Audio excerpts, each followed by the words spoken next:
Good morning and welcome. Thank you for joining me today in our series called Stressed or Blessed, based on Jesus' Beatitudes found in Matthew chapter 5. And let me begin today by posing a question to you, and be honest. Do you suppose there are one or two people watching this broadcast today that are sort of messed up? At least a little bit? How many would say that's true about the person you're sitting with today? Most likely, yes, because we all have a little bit of messed up in us, don't we? And how many also know that some people have more messed up than others? I mean, I know some, and I won't name names today, but I know some who pretty much bypassed or skipped over the messed up level, and they've catapulted themselves straight to the whacked out level, which, by the way, is just below the nut job level. Some of you have a picture of a person in mind right now, don't you? Sure you do. But don't feel bad about that, because I suspect there's a possibility that someone else has a picture of you in their mind. You think? Which means, watch this, which means on the serious side that most humans carry a lot of hurt and a lot of pain, don't they? Some disguise it better than others, but believe me, it's there. Now, the great thing about this Beatitudes study we're doing is that these words of Jesus will help us with our hurt and pain and help us get a handle on our messed upness. Listen to this verse we're going to examine today. It's verse 5 of Matthew chapter 5. Jesus says, "Blessed," and by the way, blessed or blessed, remember, means happy, and not just happy, but satisfyingly or lastingly happy. So Jesus says in verse 5, "Blessed are the meek, for they shall inherit the earth." Now that's a really significant word, meek, especially when you understand the circumstances at the time of Jesus. The people of that day were anxiously looking for and longing for a Messiah, a deliverer who would come in with great power and great force to set them free from the tyranny of the Roman rule over their lives. One pastor said they were looking for a Braveheart, a William Wallace Messiah who would paint his face blue and yell, "Freedom!" But along comes Jesus saying, "Do you want to be blessed and happy? Do you want to be set free? Then be meek." And I can imagine their reaction. They probably bristled at that, because this would have made little sense to them. Seriously, Jesus? Please tell us you're kidding. But you know what? He was not kidding. You see, meekness made no sense to them because they misunderstood meekness to mean weakness. But is that what meekness is all about? It's really not. And let's jump in here today and let me show you. First of all, what is meekness? It's about, number one, being teachable. Meekness suggests the idea of one who's apt to learn something, one who can be told a thing or two. Have you ever been around someone and you can't tell them a thing? I mean, they know everything.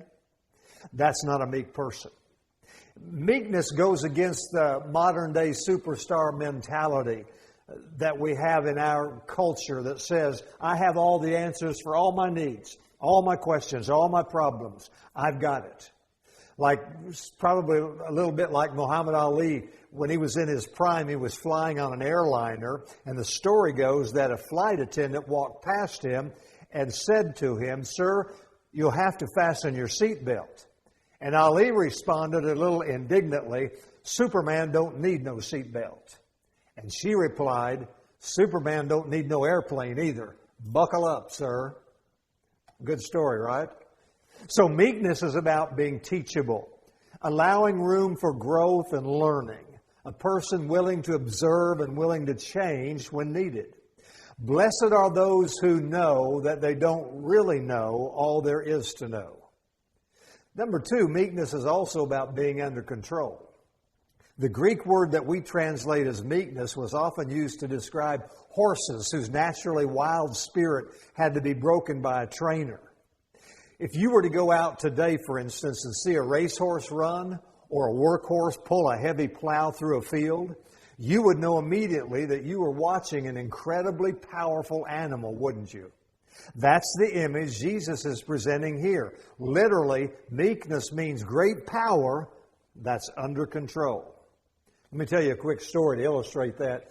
In an athletic dorm at college, one of my years there, I became friends with some guys who were at school on a rodeo scholarship.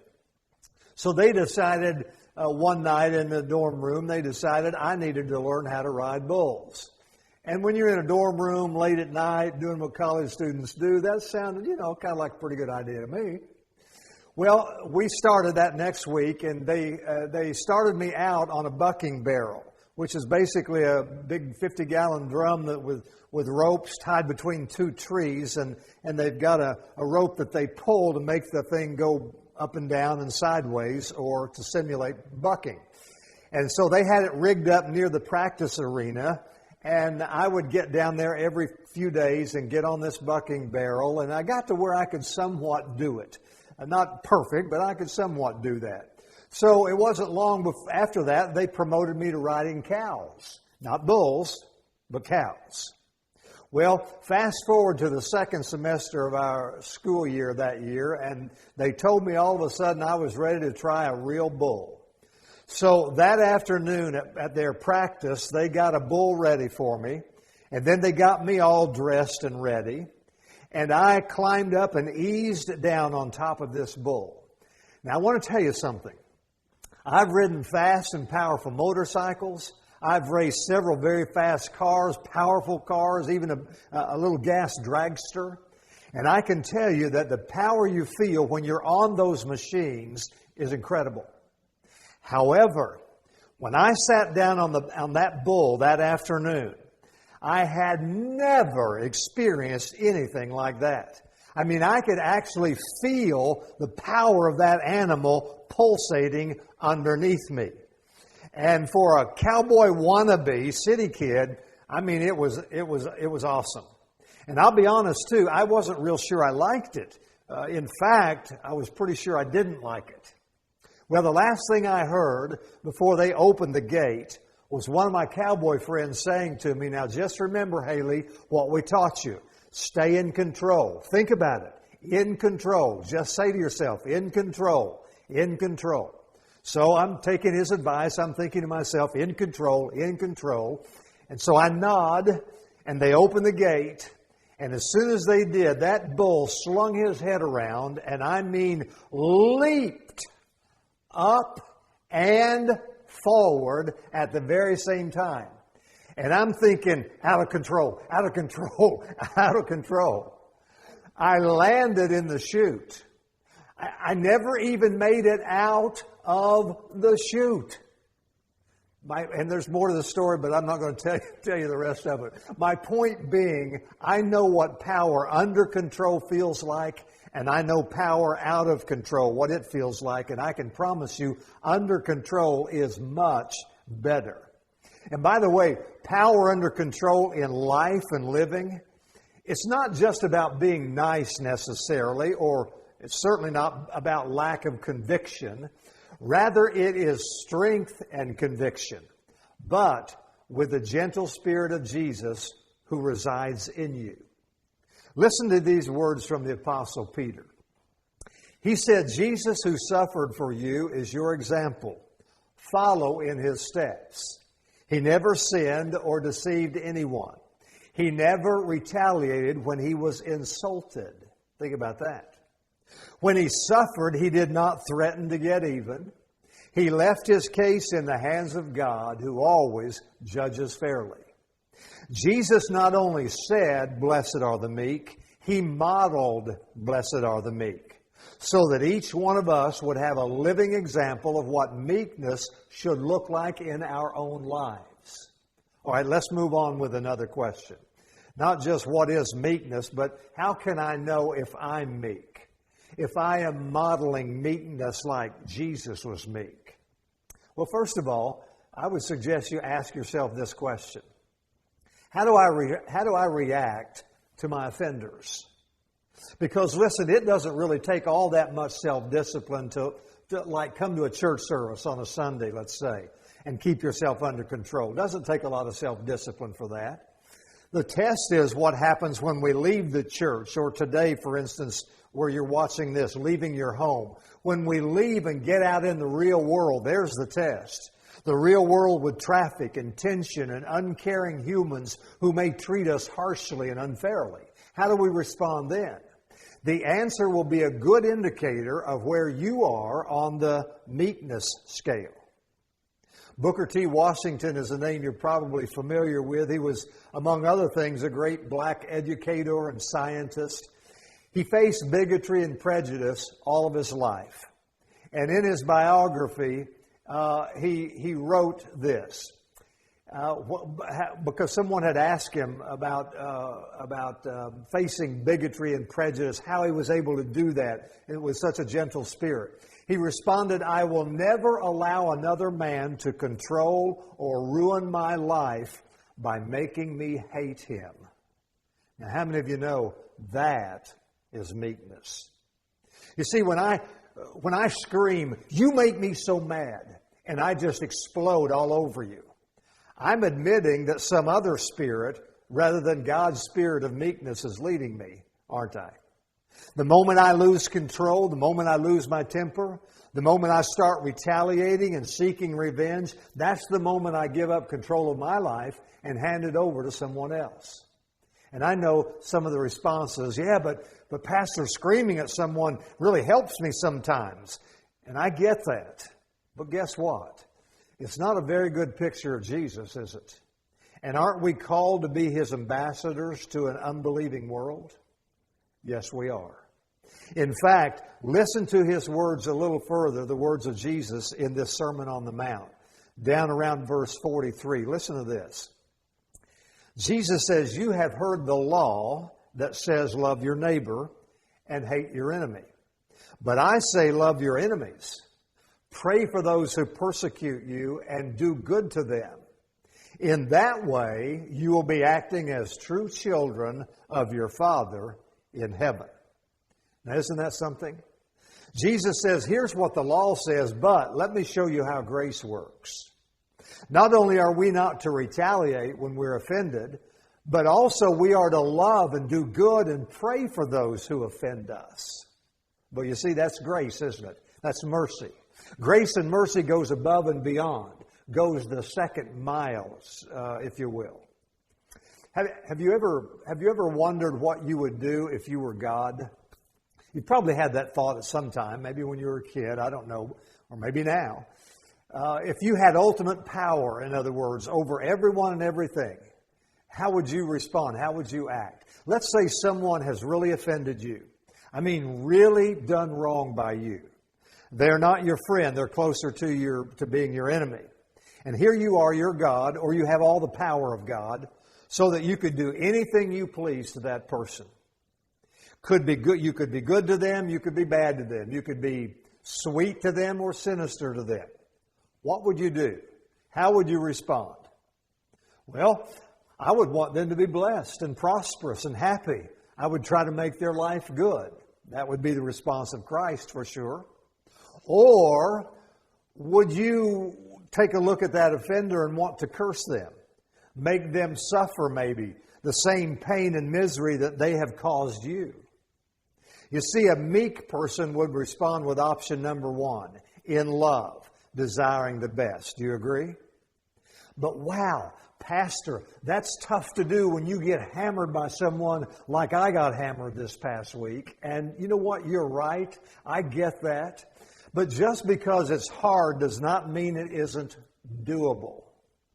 That's no doubt why Paul said in Philippians 4, because of Jesus strengthening us, we can truly do all things. I'm reminded of famous psychiatrist Viktor Frankl. He went through the horrors of Auschwitz in World War II. And in his biography, he made this statement. Speaking of the SS, the Nazis, he said, "They had taken my clothes, they had taken my wife, they had taken my kids, they even had taken my wedding ring. And as I stood naked before the SS that day, I realized, you know what? They can take everything in my life except one thing. They cannot take my freedom to choose how I will respond to them. Isn't that good?